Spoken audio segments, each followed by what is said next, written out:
nos hace pensar en que la causa de la fiebre puede ser una infección del sistema nervioso central. Como les comentaba al comienzo, entre más pequeños, más compromiso mixto, menudo encefalítico.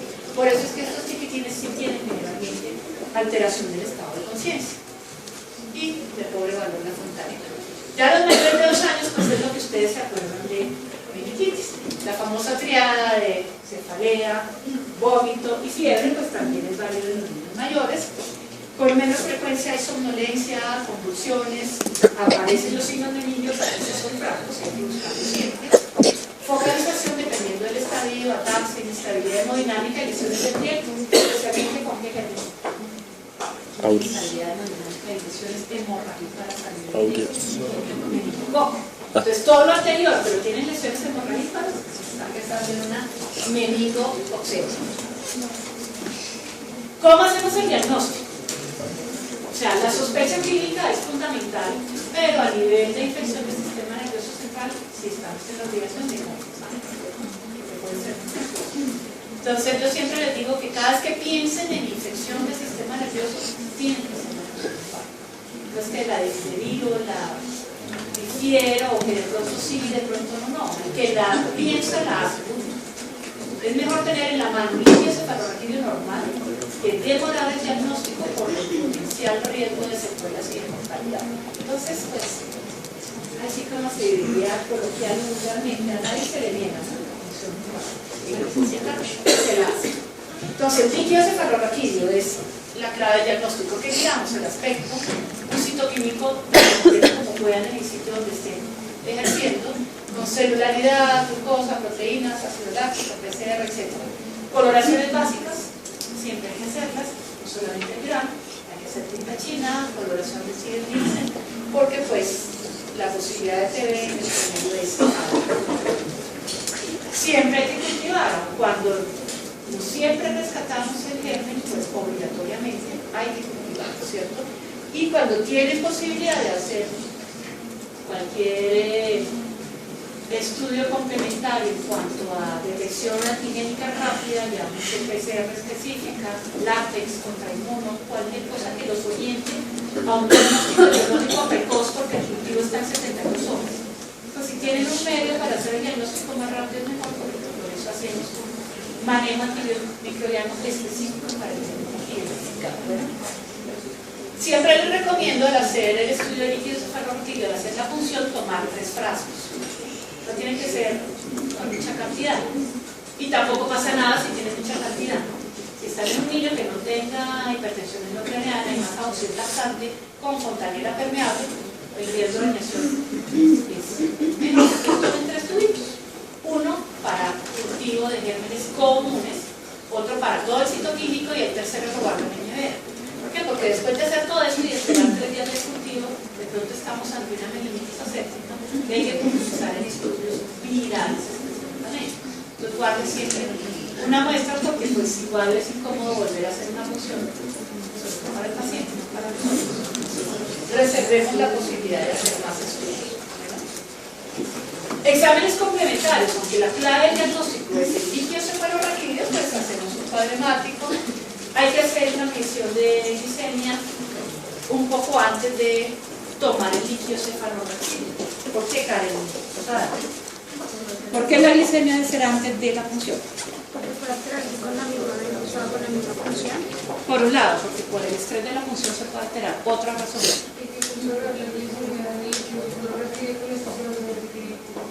¿Y por qué los síntomas?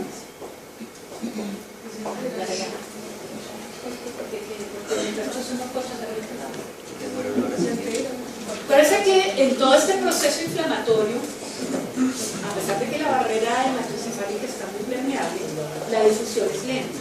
Entonces lo que yo tengo en un momento dado a nivel sanguíneo, simultáneamente no se está reflejando el líquido cefalorraquídeo, sino unos 15-20 minutos después. Por eso si queremos ser absolutamente estrictos en comparar lo que está en un momento en sangre frente a lo que está en el líquido cefalorraquídeo, esa glicemia o una glucometría, si lo quieren hacer así, debe ser previo a hacer la función. Pero el hecho es que así no lo sea, siempre la deben tener, porque no nos sirve en forma aislada la glucosa del líquido cefalorraquídeo si no la comparo con la glicemia. central. ¿Qué más podemos hacer? La PCR si la disponen, electrolitos séricos. ¿Por qué? ¿Qué se le ocurre? Paternina. ¿Por qué debemos hacer electrolitos? César. Álvaro. Johan.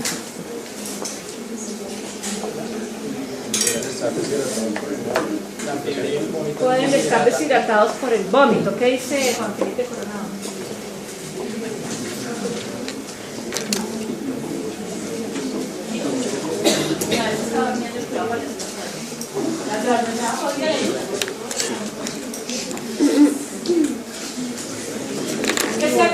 ¿Alguien recuerda complicaciones de la infección del sistema nervioso central? ¿La ¿qué?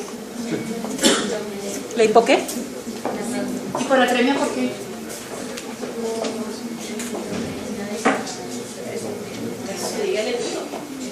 Parece que una de las complicaciones de la infección es la secreción inadecuada de hormona antidiurética que se manifiesta por hiponatremia dilucional celular. La secreción inadecuada es una secreción inapropiada, pero porque es exagerada. Entonces, si hay una antidiuresis exagerada, hay retención de líquidos, ¿sí? Pero con un sodio total, sin cambios, al haber la retención entonces hacemos al ingreso de electrolitos y también de control periódico, porque puede que cuando hagan el diagnóstico no lo hay, pero posteriormente sí. Entonces, como para tener un seguimiento. Hemocultivos, sí, porque a veces no rescatamos el germen del líquido cefalorraquídeo, pero sí a nivel periférico, a nivel sanguíneo. Y para hacer la interpretación adecuada del líquido cefalorraquídeo, pues obviamente hay que saber los valores normales del mismo y con respecto a la edad. Esta tablita la tienen ahí en la sabana y simplemente es para recordar, los niños mayores de 2 meses, los hallazgos son iguales al del adulto. Lo que cambia es el recién nacido y cambia aún más es pretérmino o es materno.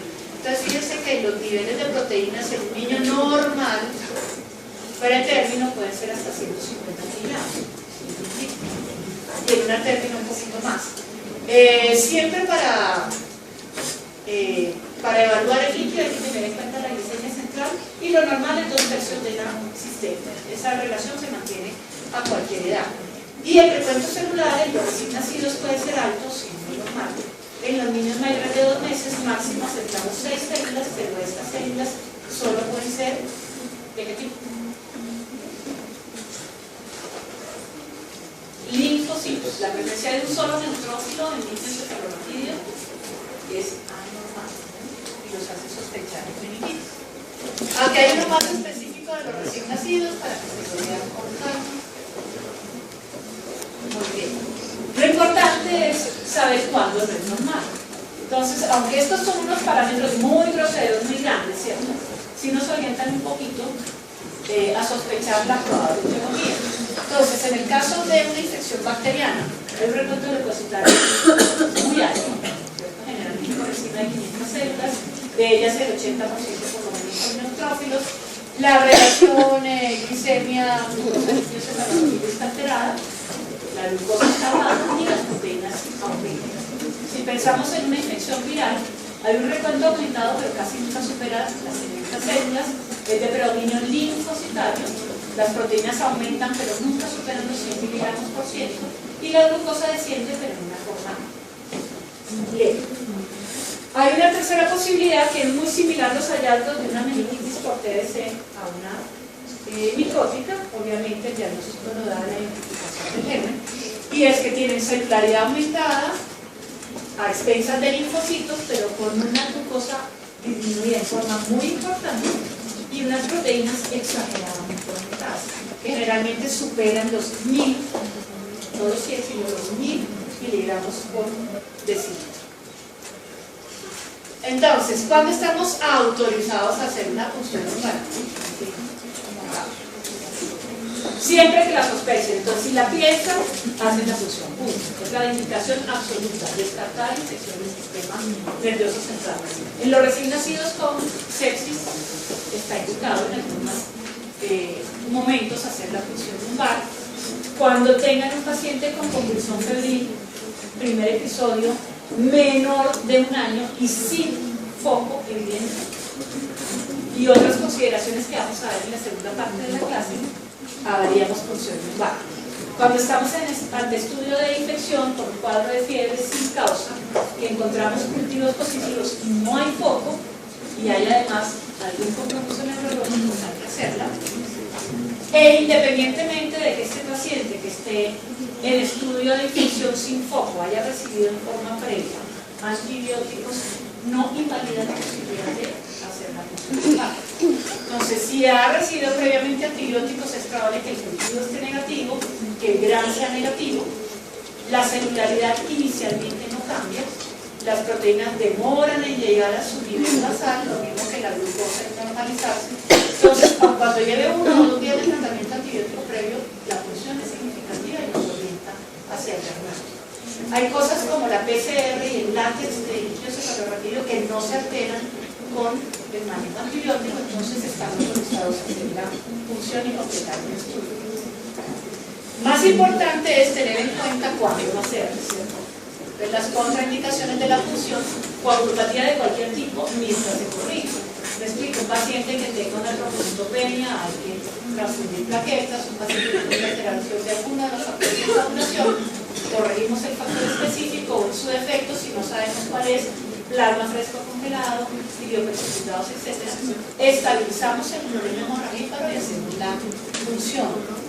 Cuando hay inestabilidad cardiorrespiratoria y hemodinámica, sobre todo en los niños pequeños, parece que para hacer la función el niño requiere estar en una posición específica que implica flexión de la cabeza sobre el tronco, extrema, construyendo vía aérea, y flexión de las piernas sobre el muslo y el muslo sobre el abdomen, es decir, posición fetal. Esto aumenta la posibilidad de construcción de vía aérea superior, y en un niño que está inestable desde el punto de vista respiratorio, pues lo mejor es acelerar la vía aérea inicialmente y luego hacer la función.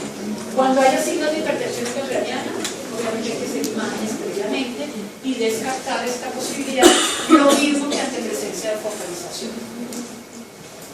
¿Cuándo haríamos imágenes diagnósticas? En los recién nacidos siempre, porque a pesar de que el recién nacido se infecte, la posibilidad de que tenga una alteración anatómica como base de la infección es muy alta, entonces hay que descartarla. Cuando hay un compromiso prolongado del estado de conciencia, por una hidrocefalia, una hipertensión intracraniana, una vasculitis, cuando hay convulsiones tardías, y hablamos de tardías aquellas que se presentan después de 72 horas de inicio de la enfermedad, porque cualquier meningitis, como lo vimos en la sintomatología, puede causar convulsiones. Estas convulsiones son tempranas, en los primeros días.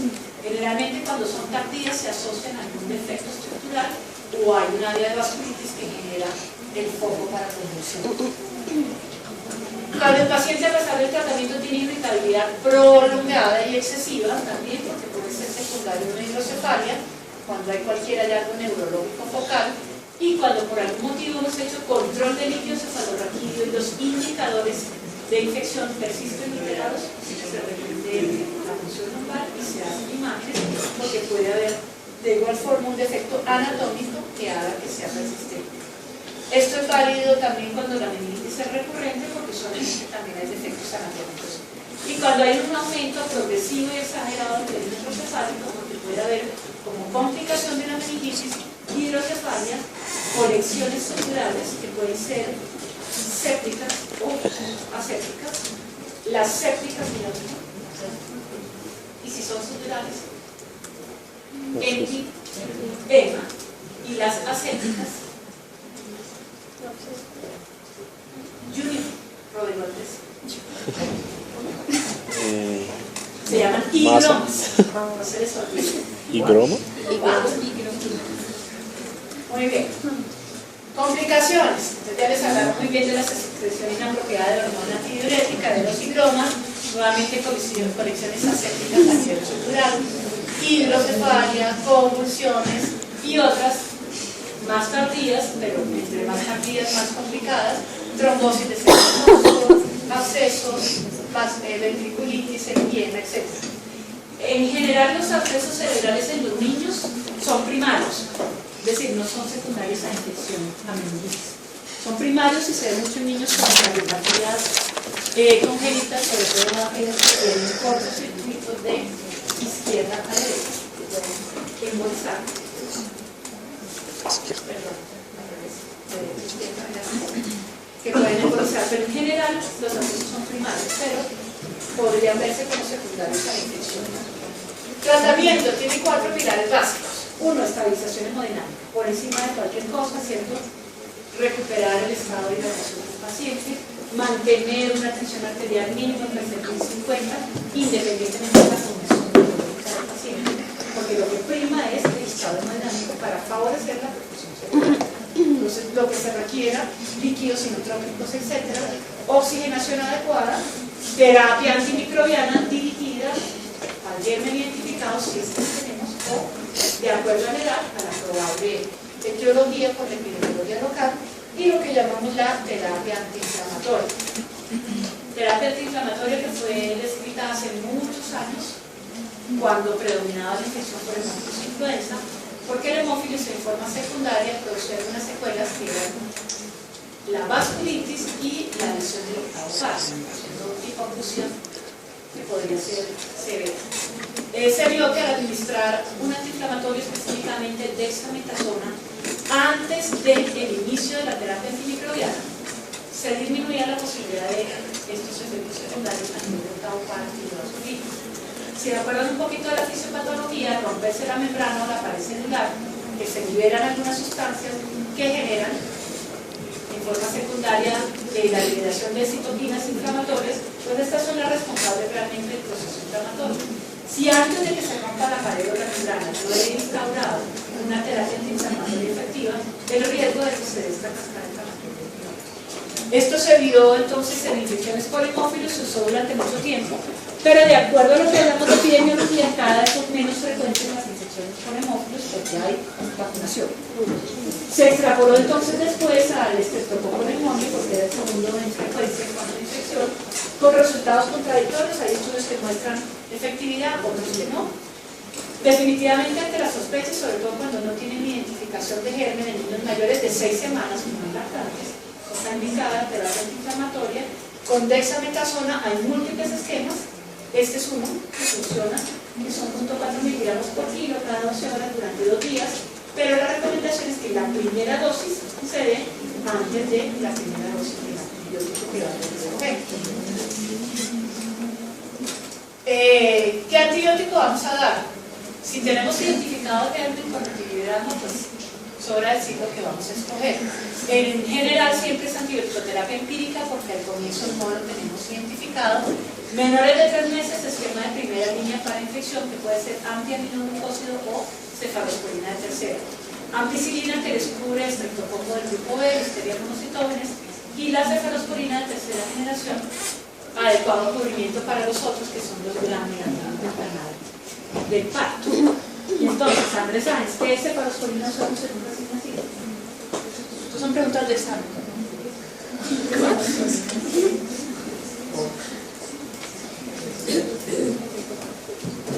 Raúl.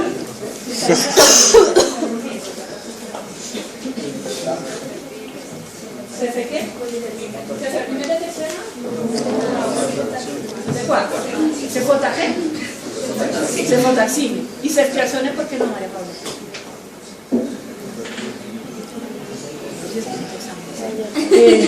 Ceftriaxone por qué no, María Mónica? No sé qué. Sí, lo tengo ahí. ¿Hepático? Bueno, es por ahí cerquita, pero Rena.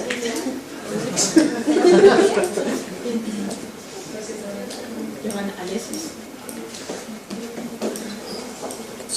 Checha, ¿hasta qué piensa? No, esto sí es importante que lo sepan. El ceftriaxone no se utiliza en recién nacidos. ¿Por qué? Porque se une a la albúmina. Porque se une a la albúmina. ¿Y qué pasa entonces, Andrés? Que las bilirrubinas queden libres y por lo tanto causa que Muy bien. Entonces, el ceftriaxone o la ceftriaxona, como le quieran decir, se transporta unida a la albúmina. desplaza el sitio de unión de la bilirrubina y la albúmina, aumentando los niveles circulantes de bilirrubina indirecta, que en forma secundaria que produce aquí.